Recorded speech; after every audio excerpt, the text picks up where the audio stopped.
Also brought to you by the Boatyard in Fort Lauderdale.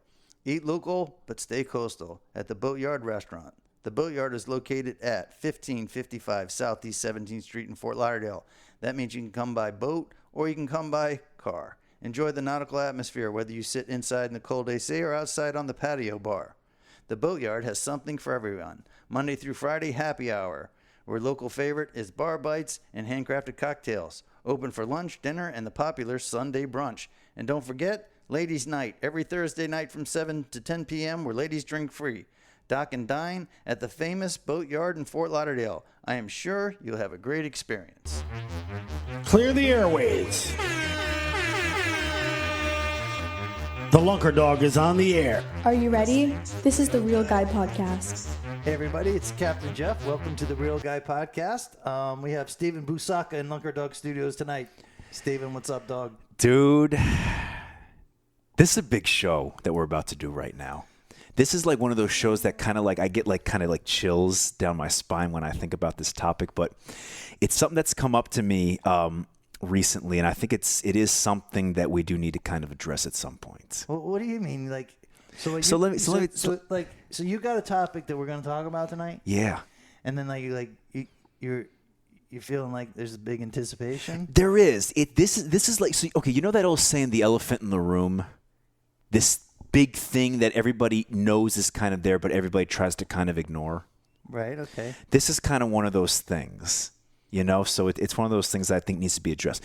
So I was watching, because, you know, I was telling you about how I recently got into Flip Palette. Right. Not too long ago.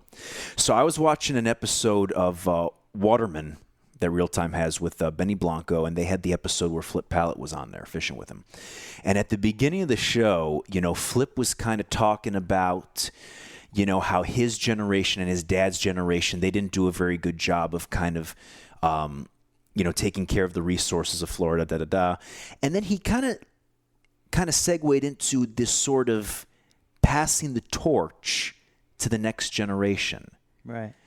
And that kind of got me thinking about the topic of passing the torch, you know, and it kind of got me thinking, you know, here's something I've actually wanted to ask you for a while is, you know, who came before you? Because I figured that there must have been somebody come before the Lunkerdog.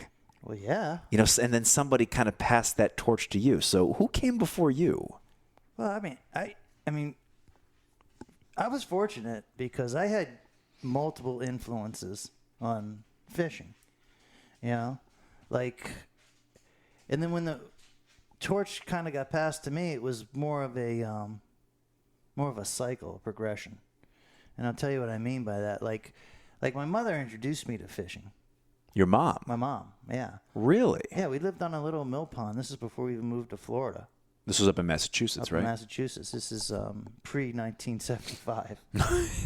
So we had a little mill pond in the back of the house, and my mom knew how to fish. So we'd roll down to the dock, and, you know, she showed me that, you know, fishing was fun, and we'd catch bluegills and crappie and bass or anything else that was in that pond, pickerel. And, you know, she kind of, you know, introduced me to the sport. And then my dad got into the sport, you know. Like hardcore. Well, he got into tuna fishing. Like the first fish he ever targeted, he was into tuna fishing, bluefin tuna out of Gloucester, which, you know, it's kind of like one of the biggest, baddest fish in the ocean. And he started, you know, learning how to tuna fish. And I was fortunate enough to be by his side and learn right along with him. You know what I mean? But it wasn't necessarily like a passing of the torch. But now I have a granddaddy, and I had an uncle out of South Georgia. And my granddaddy had a big farm. And he had some friends with farms, and they had stocked ponds with catfish and bass and bluegill. And I think he's really the one that taught me the process of fishing. Your granddaddy? Yeah. And, you know, he'd pick a location and a spot that was congenial for the grandkids to go. Now, if it was just me and him, he'd pick a certain spot. If it was me, my brother, and him, it'd be maybe another spot. If there's a couple cousins of my brother and him, it might be a different spot. And I went fishing with him every summer for years and years and years. And I remember one day I was in high school, and I was in Georgia, and I asked my grandfather, let's go fishing. And we went fishing, and we went to his own catfish pond on his farm. And I'm kind of sitting on a bucket next to him, and his hands are shaking. And he can't quite tie the knot, to get the hook on. And he looked over to me and he says, "Here, son, you're going to have to do this." And I tied the knot and got the little rig ready for our blood bait or catfish bait, and we're going to sit there and catfish. And that was the first time it ever struck me that I actually had to do the fishing part. Like, my grandfather couldn't do it anymore, or at least, struggle doing it. And I realized at that point, maybe not right at that point, but sometime, like maybe when I got home or the next day or maybe the next time I asked him to go fishing, that I actually had to do the functions. And he had to go for the ride.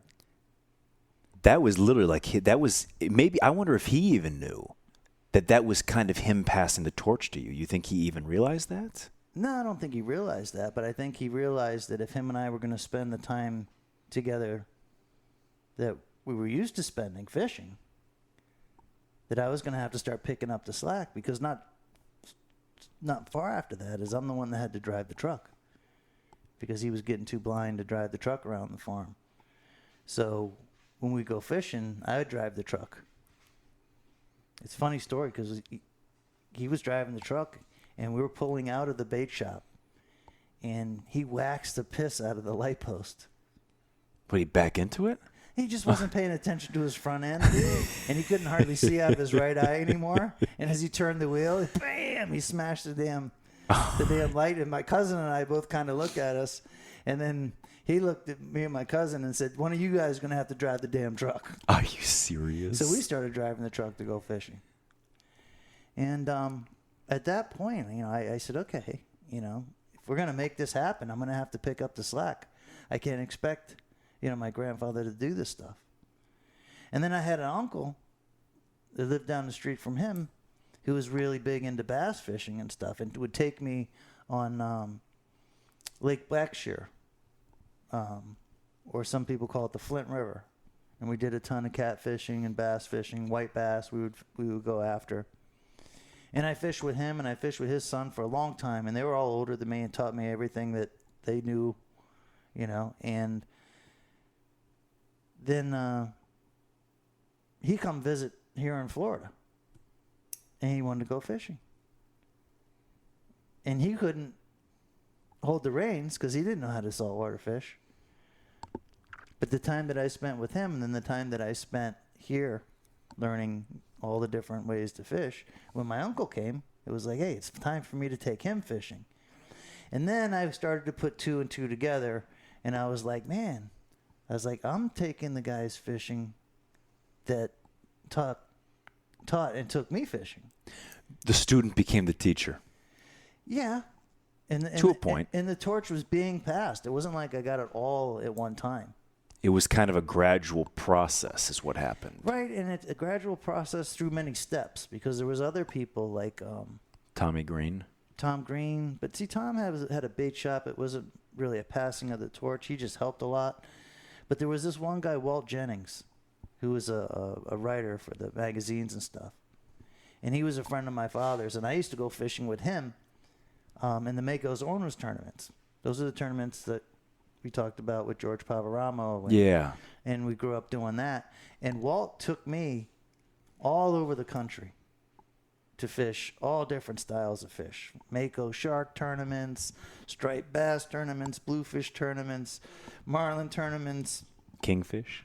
Yeah, all that fun fish stuff. We would go to the Keys, and we'd go wherever the Mako Owners Tournament went, and that was all over the place because Walt was into the Makos, and that's what we fished out of. And then later, and I fished with Walt for 30 years. Wow. But the last, call it dozen times that Walt and I fished together, Walt was old. How old are we talking? like 75 years old. Yeah, it's pretty old. So he's not pulling the boat anymore. No, he's not. You know what I mean? I'm putting the boat in the water. He's not. He's doing as little as I can possibly ask him to do at this point.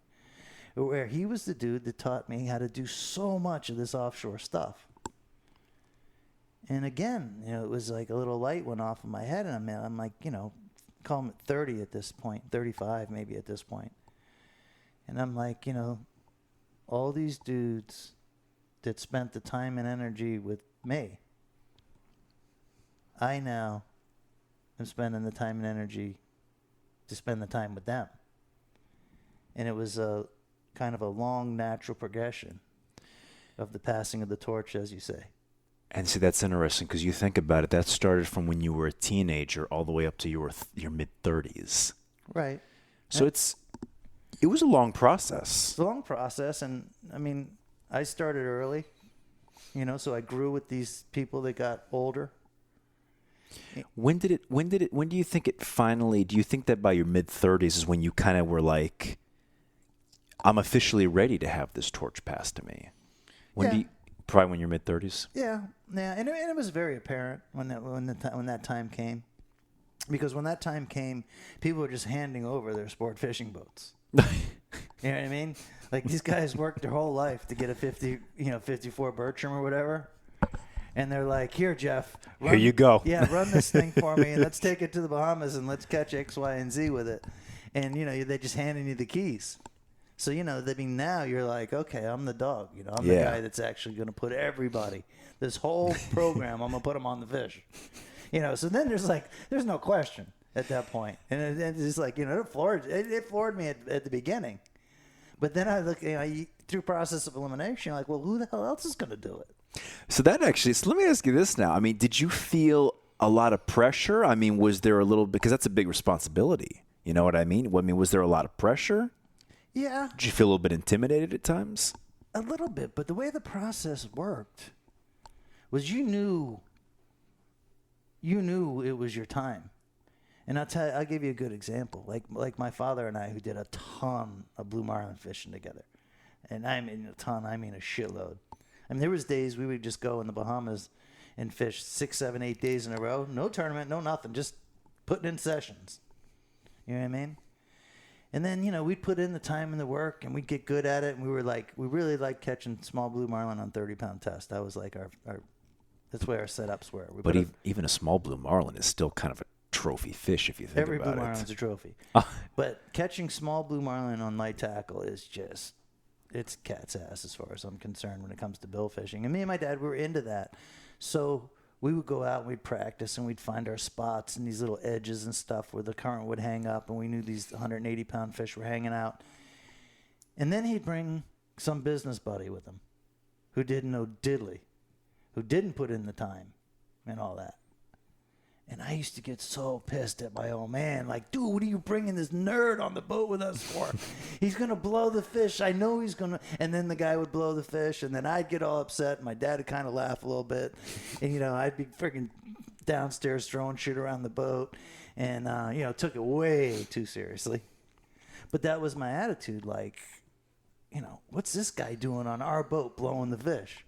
And being, a little immature and way too much testosterone at the time. That's the way I looked at it. But when you talk about passing the torch, as you realize at that point, something changed. Okay, maybe I wasn't ready to run the boat yet. Maybe I wasn't bringing my friends to blow it like he was bringing his friends. Maybe I wasn't quite there yet, but I was not the kid that used to never say nothing and not know nothing. Now I'm somebody that's really getting pissed off because these guys are blowing fish that we worked so hard and practiced so hard to get. And I could tell something was changing, but I was maybe just probably too young at the time or too immature to realize that, hey, maybe it's time. Are you feeling me, Busaka? I'm feeling you. And the last thing I want to ask you, and this is why this is kind of one of those things where I say that, it kind of gives you chills a little bit, when I just thinking about it. Jeff, you probably got at least another 12, 15 years. I mean, I'd like to think you've got 20 to 25 years, but that's, of course, my wishful thinking. being a full-time guide. Yeah, maybe. That's up for debate, I guess, right? Maybe. I mean, I honestly, I would love you to go on forever. I don't really like to think about it, and I say that too as, one, being an admirer of yours, but also becoming, having you as one of my good friends. But, the reality that I always, I think we all know is that at some point, the Lunkerdog may have to retire or like to retire. I think I'd like to say would like to retire one day from being a full-time guide. well, I mean, I don't know. It right now it can't be in my near future. And I hope it's not. Well, I don't want it to be. I got to get the worm through school. Exactly. And we got to get her for college, too. That's what I mean. I got to. And there's at least another 10 years, for her to get herself established. So it's not happening anytime soon. no, it's not. But, it's always kind of been in the back of my head, and it may be in the back of some other people's heads, of when you do decide to kind of call it quits as a full-time guide, do you have anybody in mind that you would like to pass the torch to? And this is kind of a loaded question because there's probably some people listening right now going, it's got to be me. I hope it's me. Please say it's me. Dude, the list is not very long. And, I've tried a few times over the years to develop younger fishermen that kind of thought they wanted to follow the path of being a full-time fishing guide, and They showed promise, in other words. yeah, and I started to feel like, hey, this might be, and then I don't know if my standards are too high or their standards may have been too low, but I just wasn't feeling it, and I haven't really felt it. I've had some really good mates over the years that aren't in the business anymore that I thought might be the one. But I tell you what, I honestly hope, Usaka. What? All this time and energy that we spent, doing social media over the years, that maybe some of those people that watched and were admirers and, actually, would dig into the videos and the philosophy of, how hard we fish and all that, that maybe I was able to inspire somebody through them, through the social media, through the YouTube videos, through maybe all those different seminars and stuff that I've done over the years where I'm speaking in front of people and kids and that kind of thing. And I'd like to think that I had some hand in helping not just one, but many people. I'm not sure how. No one's ever going to be able to explain it to me. But I'm thinking maybe that was the way it's actually going to happen. I don't know. I mean, it's all. Those things tend to be a long, organic process, kind of like your situation. Well, it's life. And I don't care when anybody tells you, you never know what's around the next corner. You know what I mean? You may think you do, but no one ever really does. Otherwise it wouldn't be called life. No, but let me tell you what I'd like to see. In your case, it was multiple people pass the torch to one guy. Definitely. I think what I would like to see next is one guy, you, passing the torch to multiple guys is what I think I'd like to see. Whoa, that's pretty heavy. I know, I just got deep there, dude. That deep. Woo. But no, maybe that's some of the good that'll come out of social media. So many people are quick to bash social media and talk about all the negative things that come out of it. I think for every negative that comes out of social media, I think there's 3 or 4 positives that come out of it. No, I agree. Yeah. I agree. I mean, shit, that's kind of how I met you. Yeah. If you think about it. Yeah, if it wasn't for social media, and if it wasn't for YouTube and the huge amount of exposures, I never would have met you. We wouldn't have been doing this right now. We wouldn't have been sitting up at that counter enjoying ravioli before this. Oh yeah, one good thing about being good with the wife and everything. I mean, how many people come over to my house and get the fresh sauce like that? And how about the banana bread that Victoria made? Dude, You get the royal treatment over here. I'm not going to lie to you. I don't mean to brag, but I kind of get a little bit of a royal treatment when I come to the Maggio house. Well, if nothing else, maybe pass the torch a little bit. One day you can make somebody feel that good coming over, eating your special sauce. I know, right? I'm going to have Nicole give me the recipe. Anyway, is that it for the passing of the torch? You know, I think I want to end it right there because I think that's a good note to end it on. All right. And I always like to think, quit while you're ahead. That's pretty good. Less is better, BB King. Yeah, and plus, we got something else we got to talk about too. Oh wait, Busaka got another bonefish, but we're saving that for another we're saving that episode. for another episode. But I think that's a good thing to kind of do now, where we kind of leave on a cliffhanger. Leave on a You know what I cliffhanger? mean? And then they have something to look forward to the next one. And that means I got to put these things on. All right, we'll do it just this one I got to put time. them up in chronological order, which means I actually have to remember something. I'll remember for you. That could be your passing of the torch to me, is your memory.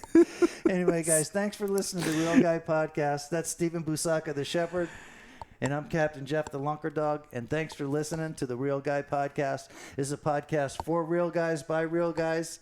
And Busaka, Run that dog.